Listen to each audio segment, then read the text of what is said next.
Ms. Joanne? Welcome to our call-in show. Today's topic is home inspection, trash cleanup, and we all know that February is not the most attractive month of the year for our parks and communities. And as the snow melts, what snow there is, we start to see a lot more trash and things that were buried before, and so now's the time to start getting our plan together of how we're going to address cleanup and home inspection, get our parks looking good for spring. We have a guest speaker on the call today, and Mark Borchardt, who is the regional manager for Stevens Homes and Communities. And I'll introduce Mark in just a moment, but I want to make a few announcements. When Mark and I'll be interviewing Mark and asking him questions, but it's fine for, after we're done with some of the main points, it's fine to hit *6 to ask a question. We want a lot of participation so we can all learn from each other. There aren't any dumb questions, so feel free to ask any question. Also want to remind everybody about the Manufactured Housing Institute Congress in Las Vegas, May 2nd through 4th. They do an outstanding job at MHI, and it's a great way to learn more about the park business and meet some of your peers that are in the business. Also, if you want the newsletter, they're all on the website, which is joannemstevens.com, or if you prefer that they be mailed or emailed, we'll be happy to do that. Also, just let us know. We put in addition to the newsletters, there's articles on the website.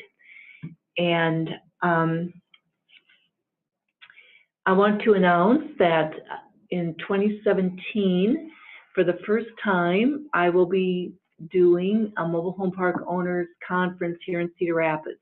The dates are December 10th and 11th, and we'll be putting more information about that on the website. But it's going to be a conference that is going to be tailored to you, the park owner, and your investment, your park investment, but also how to maximize that investment. So I want to introduce Mark Borchardt. He's been with us for about 1.5 years. Mark is a regional manager, and he's responsible for the management, oversight, and homes for several hundred sites in parks over a couple 100-mile radius. And Mark has an interesting background. He was in retail management for many years. He also was in real estate. Unlike a lot of people that get into this business, he did not have a property management background.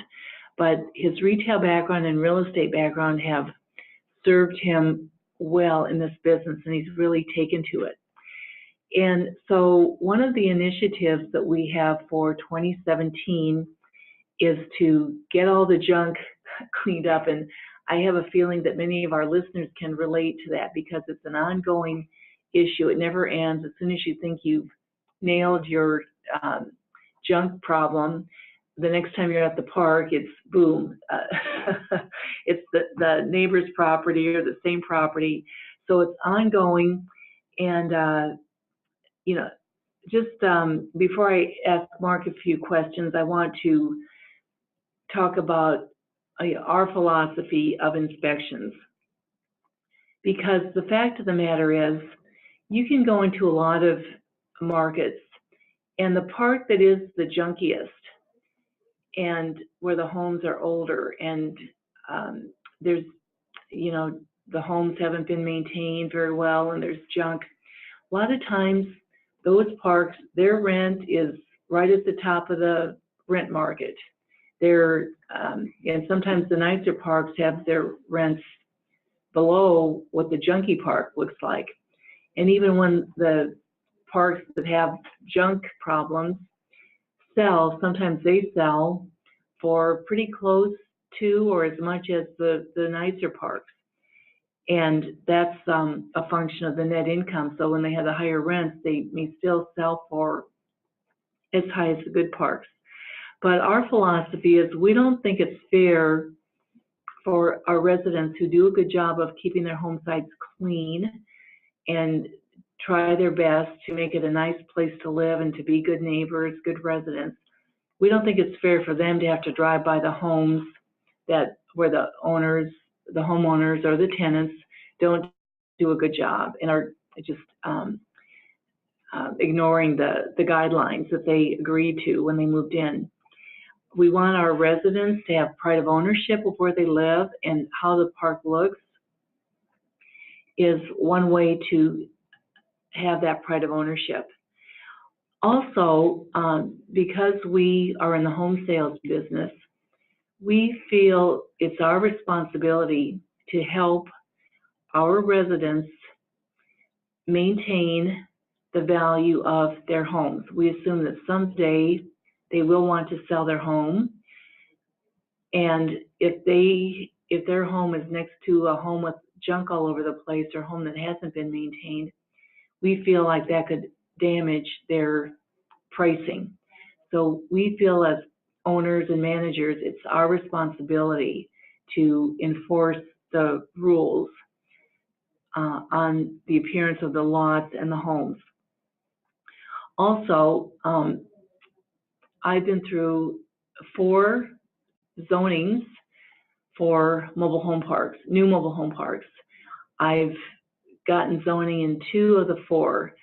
I don't know if that's a good that's 50%. I don't think that's, in most worlds, that wouldn't be most industries, that wouldn't be a very good average. But I can tell you, the reason I bring that up is for this reason. When a park rezoning goes before the Planning and Zoning Commission, goes before the City Council, when you say the words mobile home park or manufactured home community, the image that they conjure up in their mind is the junkiest park in town, and they think that's what they're voting on approving. And so, to a large degree, each park owner does control or has some control over the public awareness of the appearance of these parks. And most parks do have it in their rules that the residents are to keep up their home sites and dispose of trash and so forth. So it's important that all of us take that responsibility of the public image of the parks very seriously. So I'm going to introduce Mark Borchardt now, and Mark has been working hard with our initiative to get all the trash, junk cleaned up, get the homes in better repair, because some of the parks that he oversees do have older homes. And so without further ado, Mark, why don't you tell us a little bit about how you work with your local managers or local on-site people to know what's going on with the appearance of the homes and the common areas in the park. Sure. Sure. Well, thanks. First of all, thank you for having me on the call today. So, yeah, as far as how we work with our property managers at the parks, we've initiated a program where they will go through the park on a weekly basis, and using, as far as taking video of the park, of the homes. That can be done in multiple ways. I mean, you can use a GoPro for it. You can use some will use like their cell phones. It's kind of whatever technology they're comfortable using. But the goal of that is as they drive through the park, they're going through, at, you know, at a slow enough speed so you have time to be able to review what the property looks like, what the condition of it is, you know, if there's trash in the yard, whatever the case may be. And that, when they're done with that, then we use Dropbox, so they'll upload that video into Dropbox. So that allows Joanne and I to be able to pull that up and to review that. And then we have weekly conference calls with our park managers. And the concept that we've set up with that, as far as for our calls each week, is the property managers, they're expected that they'll cover what issues were discovered on the video that they submitted the prior week, and then discuss what actions that they've taken to correct those issues. Because Mark, let me interrupt Yep. you for a moment here. At one time, did you have written reports for the managers to do? Right. And how did that go? And are you still doing that, or Sure. just? Yep. At one time, yeah, at one time we had written reports for as far as the managers to send in, and that, so you would get some information on there. So, you know, some of it was relevant, some of it, you may not have always understood what was on there. So we've moved away from the written reports, and that's what we're using these videos for now, because it makes it much easier when everyone's seeing the video, and we'll review that with the managers at the same time. So it allows us to, by having them like discuss with me what they saw, what action they took, then that relays to me if they're seeing everything that we want them to see. So if in particular instance, if I've taken some notes and I noticed some things in the video that they're not mentioning, then we'll go back and talk about that. So that way everyone has that video to review and go back and look at again, so they can see if it was something that they didn't notice, or something they may not have understood exactly what we were looking for. It makes it much easier for everyone to get on the same page, and So it sounds like it's a training tool. Yep. For you also to train them of what your expectation is. Exactly. Yep. That's how we initially rolled it out too. It's going to be a training tool for everyone to get on the same page, and to make it easier to see what's going on. Because obviously, you know, we have some parks only 40 minutes away, some parks 5 hours away, and you can't be there all the time to see how they look. So it does work as a good training tool. We've already, you know, after about 4 weeks of doing this, I've already seen a big improvement with our property managers as far as knowing and understanding what we're looking for, and then taking action on those particular items. That's interesting what you just said about you've noticed a change in their attitude, about them understanding better what we're expecting, because you have one manager who's been with that property for over 25 years, probably close to 30 years. Right.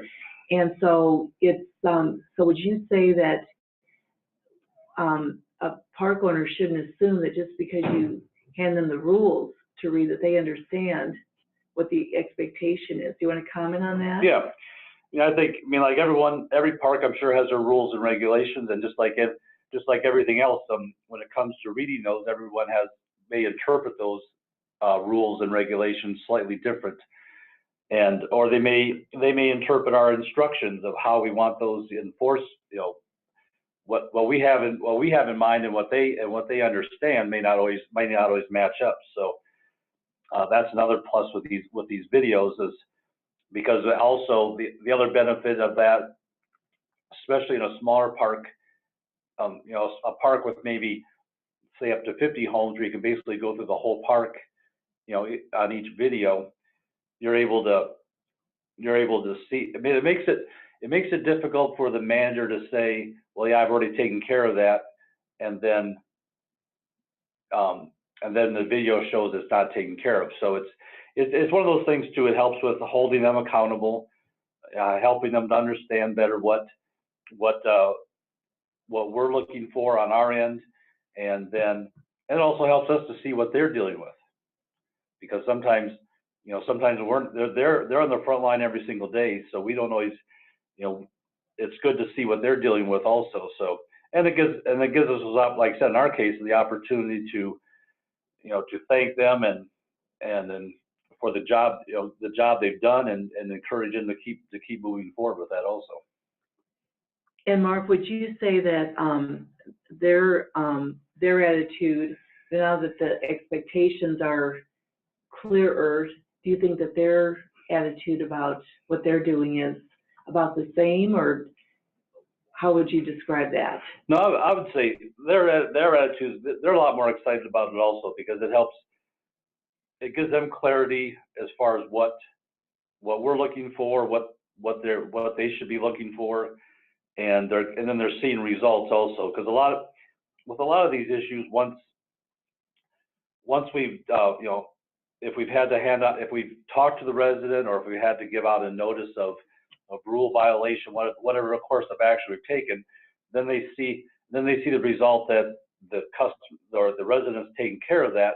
Then they can see the visual improvement of the park, the results of what they're doing. And like I've told them too, as we get farther and farther into this, there'll be less issues we have to deal with on a regular basis, because our residents will understand better too what the expectations are. Yeah, and Mark, one of the in the workplace, it doesn't matter if we're talking about the mobile home park business or when you were in retail, one of the things that's demotivating if you're an employee or the manager or the owner is when you keep working on things and nothing ever changes. So it sounds like what you're saying is people are seeing, well, this stuff works. Yep. Yeah, exactly. If every week you're having to deal with, garbage bags or empty 12 packs of cans, piled stacked up on someone's deck, or toys left out in their yard, or whatever the case may be, if you're having to deal with that on a regular basis, it does get demoralizing. And what we found in a lot of these cases is just a reminder to the residents too of what the rules are. They get rules and regulations when they move in, but like everything else, those things, they may get read through at the beginning, but then kind of get put aside or lost and not really followed. And if we're not doing our job as community owners and managers to make sure the rules are being enforced and followed, then things can fall by the wayside very quickly. Yeah, I'm going to interrupt if I may.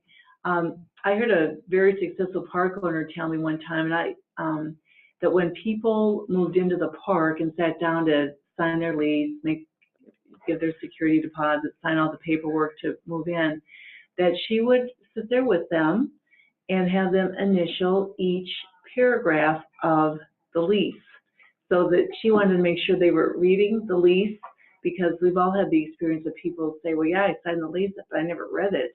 But just so when something would come up, such as a home inspection or just, the home being out of compliance with the yard, she would call them and say, I'm surprised that we're having this issue. I'm surprised that I thought we understood what the rules are, the expectation. So Mark, what advice do you have for somebody who doesn't have a Dropbox, doesn't feel that they can use their cell phone, adequately? What should they do? How could they still do what you're doing, but without with either a camera or do you have a recommendation on that?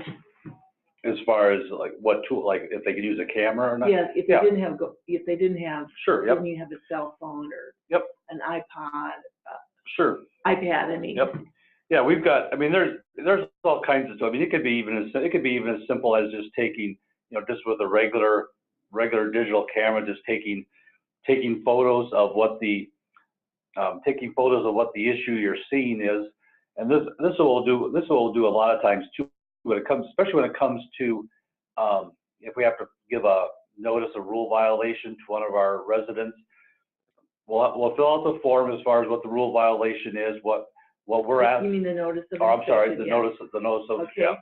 And then, what we're asking them to fix, we'll give them a deadline as far as when we want this to be taken care of. And then we'll include photos of that, like of, let's say if it's like, involving trimming around, the trimming of, weeds or saplings and different things growing up along the outside of their home. So taking pictures of those, so, and we'll just print them off, you know, you can print them off at Walgreens for less than $1 a picture, and And what size of photo? we'll use like a 5x7. Okay, so you enlarge the. Yeah, enlarge the photo, do like a 5x7 In color?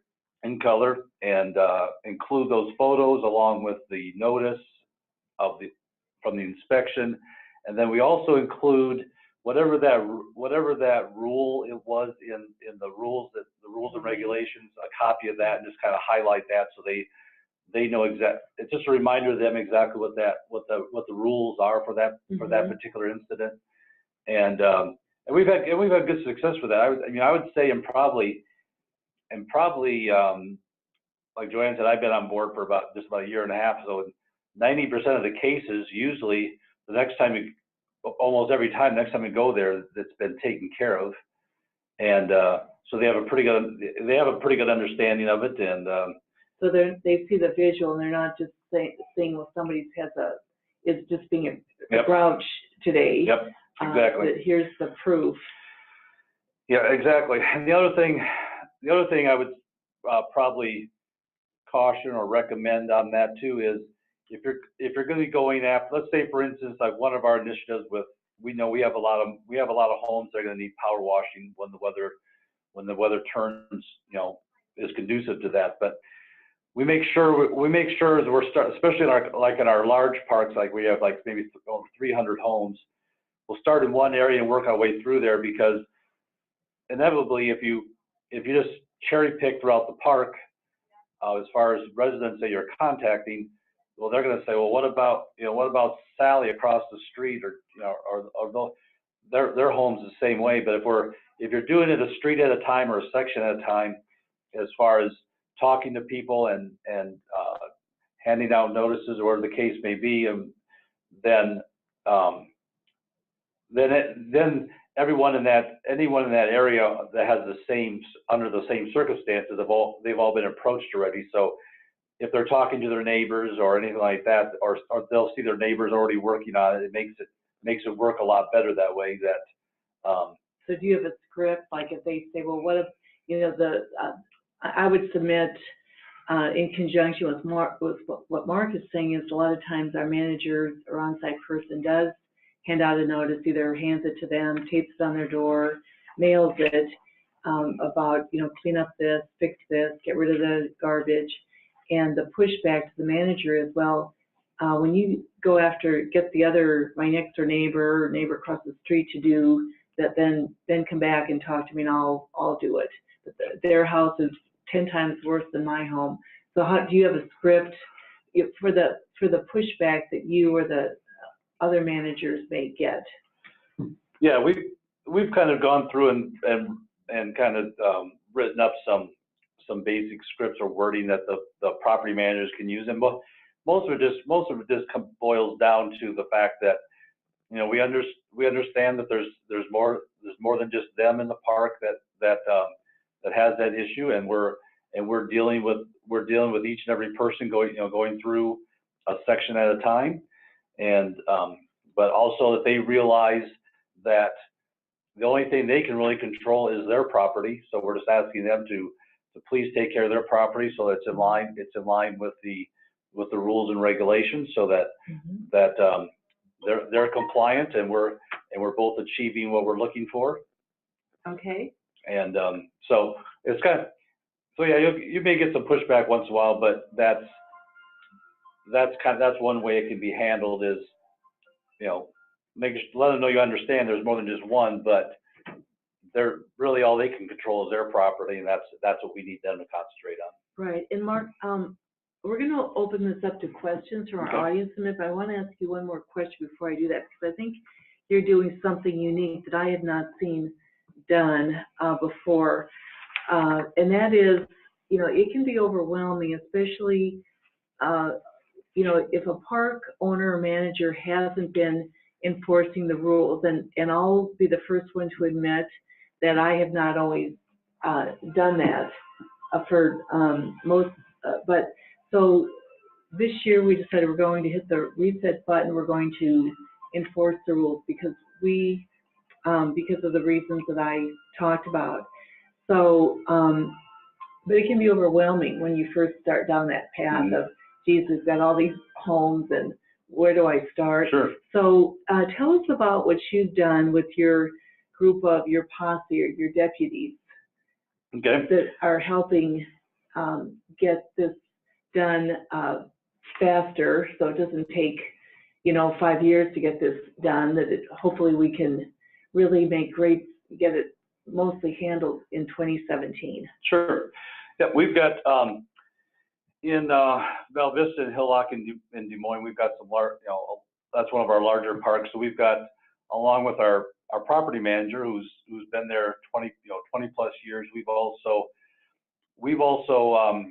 have found a couple gentlemen that are residents of the park, and they've helped us with other things like showing some of our properties, and they did some of the homes. I'm sorry, yes, showing some of the homes that either as far as rentals or if residents if we're helping our residents sell their particular property, and they've been very enthusiastic about that. So then we decided to expand that as far as getting them, because they're members of the park. They enjoy living there. They're great ambassadors as far as speaking about the park. So that way they can they help us as far as doing some of the inspections, like walking through the park, helping do inspections as far as compliance by the different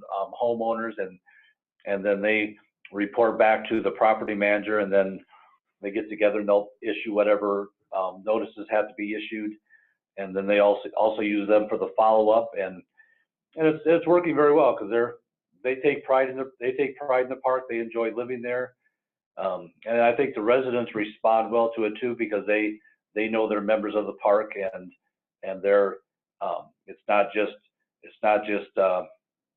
just someone coming from out of town telling them what they need to do on their properties.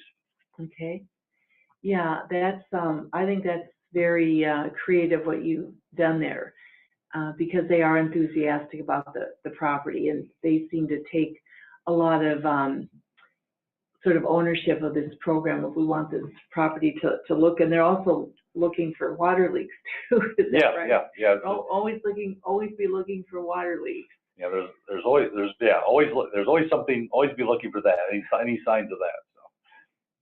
And we do have a question here about that somebody emailed in.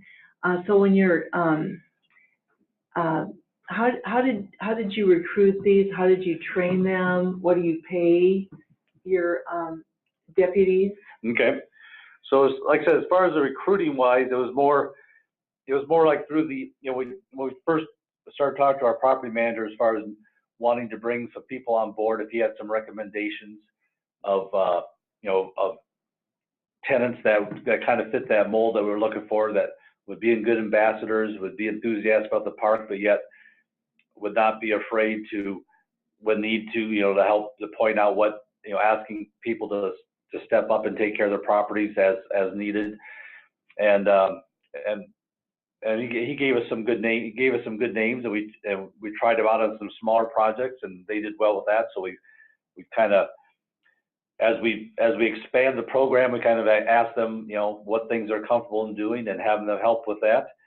As far as pay wise, they're paid on an hourly basis based on while they're doing that particular job, and that's at $20 an hour, and they have a timesheet that they keep, or they have to turn in a timesheet along with what properties they inspected, what they saw, what actions are being taken, just so we're able to track what progress they're making, and then able to take that information, follow up when we're in the parks too, just to verify that. But the property manager also does that for us on a daily basis too. But those are some, like I said, every park's going to have some of those people that are good, strong tenants. That it's a nice way for them to earn a little extra money that they enjoy doing, and it gets them involved. It gets them involved in their community, which I think that's probably most important to them. They have that feeling of involvement with that. And Mark, describe briefly so that our listeners will understand that a little bit about the profile. We just have two deputies. Right. Tell them about their backgrounds, just so that our listeners will have an idea of the kind of person that they might have living in their park that might be a candidate for this. Sure. If they want to do this. Yep. We have one gentleman who is, he's semi-retired. He works part-time at a retail establishment there in town. So that's usually in the morning. So he usually has his afternoons and evenings free to help out. And another gentleman he works at a care center, and so he's working a 40-hour job. But he has his afternoons, evenings, and weekends also free. So so I think if you're looking for those individuals who are, I mean, it could be both. I mean, I guess it could be someone, someone that's retired that's looking for a little extra, a way to help out, or even it could be someone that has a full-time job that's just looking for a little extra money and involvement in the community also. So we have people with both those type of schedules that are working very well for us. And Mark, we're getting close to the end, so I want to remind our listeners of a few things before we end our show today. But can you describe briefly the Facebook Spring Cleanup Contest in about 2 minutes? Yep. We've got what I wanted to try this year. We're gonna use a contest, and with the Facebook part of it is basically how we can get the information out to our residents, plus getting them involved. So we just started a Facebook page for each park. So, and the goal of that is so they learn to go to that Facebook page and keep up on information that we provide on there for the park about residents and things that are going on. But real quickly, it's going to be a way to have kind of fun with the spring cleanup part of it, and how they can. We're still working out the details, but as far as prize wise, some ideas we've thrown around is we can have like a best in park prize, and then have some other prize like overall improvement of first, second, or third, however we want to do that. The goal of it is going to be they'll need to send in a before and after picture of what their property looked like, and we'll use that to kind of judge as far as our winner. The things we're striving to see as far as categories that we're trying to promote, whether it's landscaping, painting of their home or the shed or deck, whatever it may be, it may need. If it's fixing or repairing or replacing skirting, like we talked about before, power washing of the homes, because there's plenty of homes, especially with the vinyl siding, that have the moss and algae and just plain grime on it that need to be washed off, or just repairs to their home, or just cleaning up the yard. So it's kind of up to them what they want to do. There's no level, how much they have to do.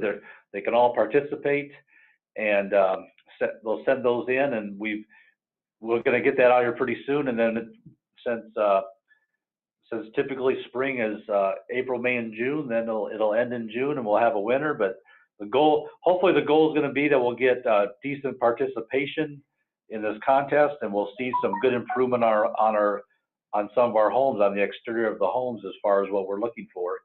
And so it's a win-win situation. It makes the community look better. Helps. So if they're striving, everyone someday in that park's going to need to sell their home in one day or another. So the stronger the park is on appearance and looks and reputation within that community, that just makes for stronger pricing when it comes time to sell their home. So I would sum up your interview today or what you're doing with the inspections and the appearances, you're having good success and you're getting enthusiasm Yep, from exactly, your yep. managers and on-site people, and not too terrible pushback, or not much pushback at all No. from the tenants. So that's, so I would encourage people to, we've recorded this interview, it'll be on the website or on the YouTube, but if you want the notes from it, just let us know. We'll be glad to get you the notes of the things Mark is doing. And also, just as a reminder, next week our show, next Thursday, the topic is recruiting and hiring great people. And also, remember about the Las Vegas convention. The website is Congress and the word Congress and Expo, EXPO.com, all lowercase, to get information about the May 2nd through May 4th Manufactured Housing Institute event. And let us know if you want us to email or mail the upcoming newsletters to you, and they are on